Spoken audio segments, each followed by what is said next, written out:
বান্টি, এটা বলো ডাইনোসর কত আগে বিলুপ্ত হয়েছিল? ডাইনোসর 2 বছর আগে মা। কি বললে? 2 বছর আগে? হ্যাঁ মা, আমি 2 বছর আগে ডাইনোসরের একটা মুভি দেখেছিলাম আর সেখানে সবগুলো ডাইনোসর শেষ হয়ে গিয়েছিল। আমি এখানে এটা নিয়ে পড়ার কথা বলেছি, আর তুমি কি না মুভি নিয়ে পড়ে আছো? তোমাকে দিয়ে কিচ্ছু হবে না, কিচ্ছু না। চিকু, এখন তুমি এটা বলো, যদি তুমি 2000 টাকার ঘড়ি 20% ডিসকাউন্টে পেয়ে যাও, তাহলে তোমাকে সেটার জন্য ঠিক কত টাকা দিতে হবে? 1 টাকাও দিতে হবে না। কি বললে? মা, আমার কাছে এত টাকা থাকে নাকি? আর পেমেন্ট সবসময় তুমিই তো করো, তাই না? আর আমি তো শুধু ঘড়িটাই পরবো। তোমরা দুজন তো পড়ালেখাকে কৌতুক বানিয়ে ছেড়েছো। এখানে কে আবার কৌতুক করছে? তোমার আদরের 2 ছেলে চিকু আর বান্টি, যারা পড়ালেখাকে পড়ালেখা না একটা খেলা মনে করছে। মেঘা, তুমি বলছো বাচ্চারা পড়ালেখাকে একটা খেলা মনে করছে। এখানে কি এমন ভুল আছে? যদি খেলতে খেলতে ওদের পড়া হয়ে যায়, তাহলে এর চেয়ে ভালো আর কি হতে পারে? এর মানে আমি ভুল বলেছি, তাই না? আরে না না, তুমি ভুল বলছো না, কিন্তু আমার মনে হচ্ছে তোমার বলার ধরনটা ঠিক নেই। এই যে দেখো, আমি বাচ্চাদের জন্য একটা বই পড়ছি। এখানে লেখা আছে যদি বাচ্চাদেরকে প্র্যাকটিক্যাল অ্যাপ্রোচের সাথে পড়ানো হয়, তাহলে পড়ালেখা করাটা ওদের জন্য বাম হাতের খেলার মতন হয়ে যায়। কিন্তু পড়ালেখা কখনো বাম অথবা ডান হাত দিয়ে না, মাথার মগজ খাটিয়ে করতে হয়। তোমার যদি নিজের প্র্যাকটিক্যাল অ্যাপ্রোচের উপর এতই ভরসা থাকে, তাহলে তুমি ওদেরকে পড়াও না। তাহলে বাচ্চারা, এখন থেকে তোমাদের দুজনকে আমি পড়াবো। তাছাড়া আমার এই বইটাতে লেখা আছে আমাদেরকে খোলা বাতাসে বসে পড়ালেখা করা উচিত। এখন জলদি তোমরা নিজেদের ব্যাগ গুছিয়ে নাও, আমরা গার্ডেনে বসে পড়ালেখা করব। এসো।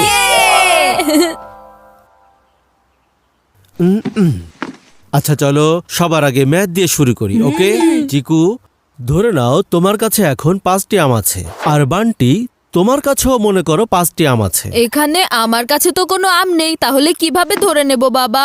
বাবা, তুমি তো বলেছিলে তুমি নাকি প্র্যাকটিক্যাল অ্যাপ্রোচ দিয়ে পড়াবে। আমাদের শুধু নামেই না, আসল আম লাগবে বাবা। ওহো, এখনই আসল আম যে কোথা থেকে আনি? আরে ওই যে দেখো না বাবা, একটা আম গাছ। তাই তো, ঠিক আছে।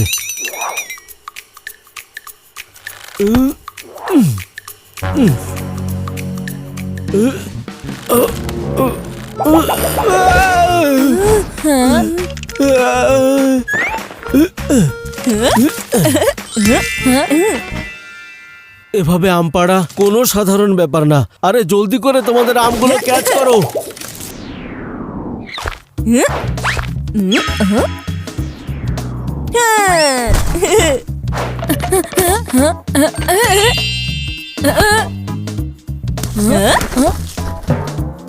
ওফো, চিকু, এখন তোমার কাছে 5টি আম আছে, আর বান্টি তোমার কাছেও 5টি। কিন্তু বাবা, আমার কাছে মাত্র 4টা ম্যাঙ্গো আছে, দেখো।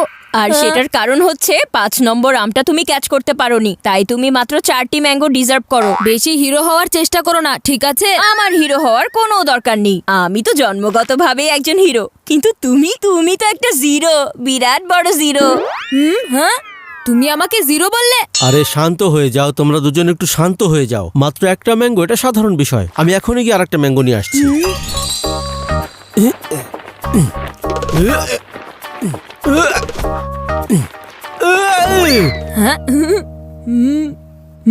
আচ্ছা বান্টি, যদি তুমি তোমার 3টি ম্যাঙ্গো তোমার ভাই চিকুকে দিয়ে দাও, তাহলে তোমার কাছে কত % ম্যাঙ্গো অবশিষ্ট থাকবে? কিন্তু বাবা, ওর কাছে তো আগে থেকেই 5টা ম্যাঙ্গো, তাহলে ওকে আমার ম্যাঙ্গো আমি কেন দিতে যাব বলো?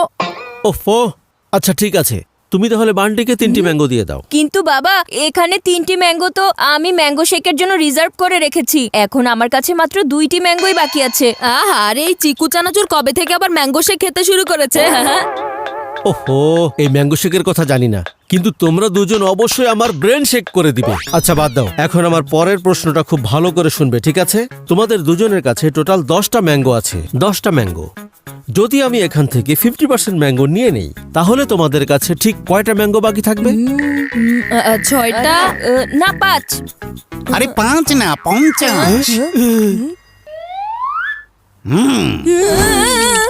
কিন্তু আমি এই গাছ থেকে মাত্র 10টা আম পেড়েছি।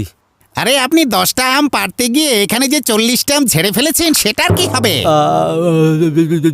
যে আমাকে আমার আমের হিসাব দিতে পারে না, আমি তার পুরো দশা খারাপ করে দিই। খারাপ।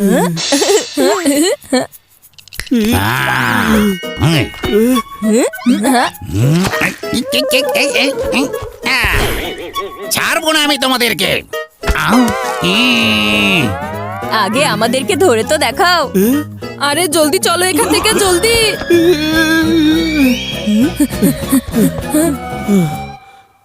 ম্যাথের চক্করে পড়ে ম্যারাথন রেস হয়ে গেছে।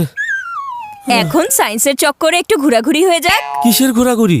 মিউজিয়ামে ঘোরাঘুরি, তাহলে প্র্যাকটিক্যালের পড়াটাও হয়ে যাবে, তাই না বাবা? হ্যাঁ, এটাও ঠিক বলেছো।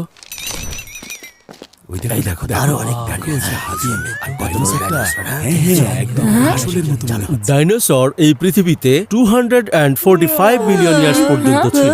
এরপর ওরা হঠাৎ করে গায়েব হয়ে যায়। এখন ওরা দুজন আবার কোথায় গায়েব হয়ে গেল? হ্যাঁ,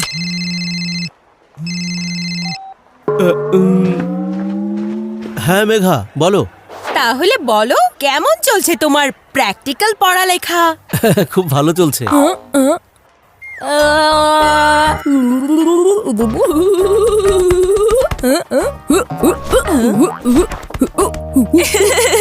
তোমাকে আমার ভাই কম, গরিলার ভাই বেশি মনে হচ্ছে। তুমি আমার ওপর হাসছো? ঠিক আছে, এখন দেখো কিভাবে আমি তোমার চেহারার হাসি গায়েব করে দেই। হ্যাঁ,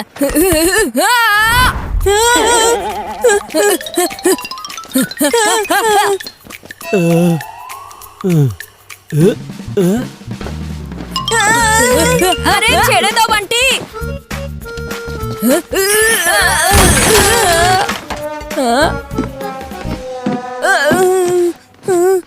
এসব কি হয়ে গেল?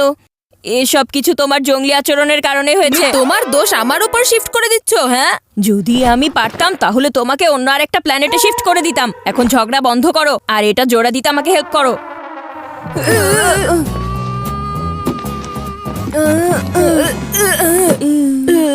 তাহলে তোমরা দুজন এখানে, আর কোথায় কোথায় না খুঁজেছি তোমাদের দুজনকে।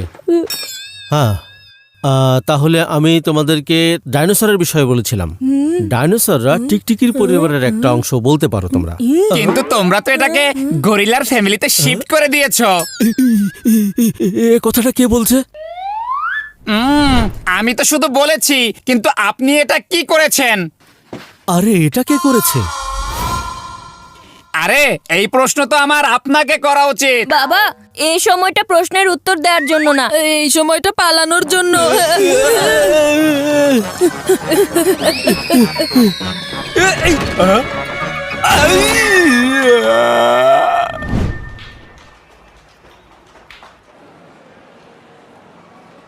এখানে তো শুধুমাত্র ফ্রুটস আর ভেজিটেবল আছে, কিন্তু তোমাদের দুজনকে নিয়ে এখানে কি পড়াবো? Solar system.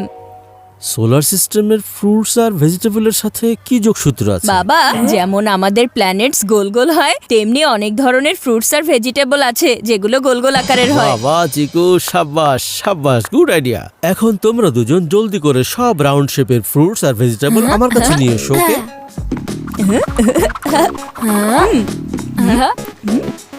বাবা, প্র্যাকটিক্যাল করার জন্য এই অরেঞ্জ নিলে কেমন হয়?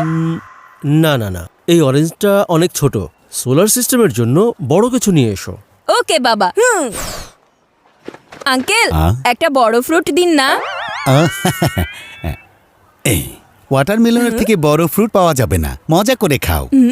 আরে না না আঙ্কেল, এটা খাওয়ার জন্য নয়, পড়ার জন্য দরকার হবে।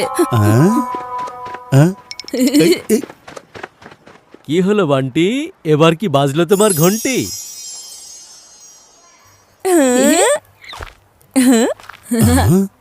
বাবা, এই প্ল্যানেটগুলো কি একটার সাথে আরেকটা ধাক্কা খায় না? এখন পর্যন্ত একবারও ধাক্কা খায়নি। আরো হাজার হাজার বছর পর যখন অনেক তাপমাত্রা বেড়ে যাবে, তখন এরা একে অন্যের সাথে ধাক্কা খেতে পারে। বাবা, এটা একটু প্র্যাকটিক্যাল করে আমাদের বোঝাও না প্লিজ। এর মানে? এর মানে হলো এই প্ল্যানেটগুলো একে অন্যের সাথে কিভাবে ধাক্কা খেতে পারে সেটা বুঝিয়ে বলো না। এখন এটা কিভাবে বুঝিয়ে বলবো? একটু দাঁড়াও বাবা, আমি তোমাকে এ ব্যাপারে হেল্প করছি। হ্যাঁ, হ্যাঁ।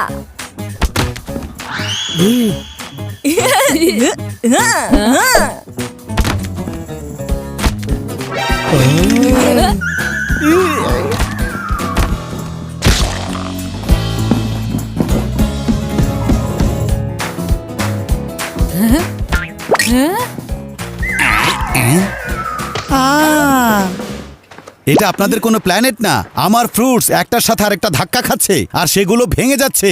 আপনি কি সেটা দেখতে পাচ্ছেন না? ওই ফ্রুটসগুলোর মতোই আপনার হাড়গোড় এখন ভেঙে চুরমার করে দেব। সবাই পালাও এখান থেকে। আঙ্কেল আমাদের 12টা বাজানোর আগেই এখান থেকে সবাই পালাও।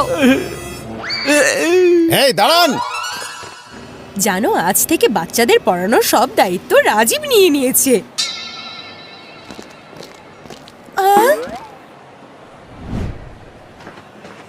এই বইটা, হ্যাঁ, এই বইটা পড়ার পরে রাজীব বাচ্চাদেরকে পড়ানো শুরু করে দিয়েছে। আমি তো বলতে চাই, গীতা, তুমিও এই বইটা কিনে ফেলো। এই বইটা একদম কিনবে না গীতা, একদম না। আরে এই বইয়ের চক্করে পড়ে আমার 12টা বেজে গেছে। রাজীব, তুমি? আরে তুমি এখানে কি করছো? আরে এটা অনেক লম্বা কাহিনী মেঘা, অবসরটা আমি তোমাকে শোনাবো। কিন্তু চিকু আর বান্টি কোথায় আছে? পালাও মা, এখনই পালাও। কেউ কি আমাকে এই দাঁড়ান। এখানে কি হচ্ছে? আমি শুধু এটাই বলতে পারবো, এভাবে প্র্যাকটিক্যালি পড়ানোর ধরনটা খুব ইমপ্র্যাকটিক্যাল একটা ধরন। তোমারটাই ঠিক ছিল মেঘা, সরি বলছি, মাফ করে দাও। এই দাঁড়ান।